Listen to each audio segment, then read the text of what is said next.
প্রথমেই জানব মুখে দাগ হয় কেন। সূর্যের আলোতে বেশি সময় থাকলে ব্রণের দাগ, ঘুমের অভাবে, জল কম খাওয়া এবং হরমোনের সমস্যা, এসবের কারণেই ত্বকে কালচে দাগ পড়ে যায়। এখন জানব প্রাকৃতিক উপায়ে মুখের কালো দাগ দূর করার উপায়। লেবু ও মধু প্যাক। 1 চা চামচ লেবুর রস এবং 1 চা চামচ মধু মিশিয়ে দাগের জায়গায় লাগান। 15 মিনিট পর মুখ ধুয়ে ফেলুন। সপ্তাহে 3 দিন ব্যবহার করলে দাগ অনেকটাই হালকা হবে। আলুর রস। আলু ত্বকের কালো দাগ কমায়। প্রতিদিন রাতে মুখে ঘষে নিন।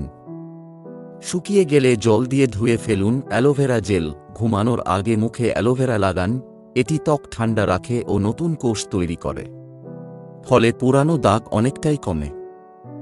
সূর্যের আলোতে বেরোলে অবশ্যই সানস্ক্রিন ব্যবহার করুন, আর প্রতিদিন অন্তত 8 গ্লাস জল পান করুন। ত্বককে ভিতর থেকে পুষ্ট রাখলে দাগ অনেক দ্রুত চলে যায়।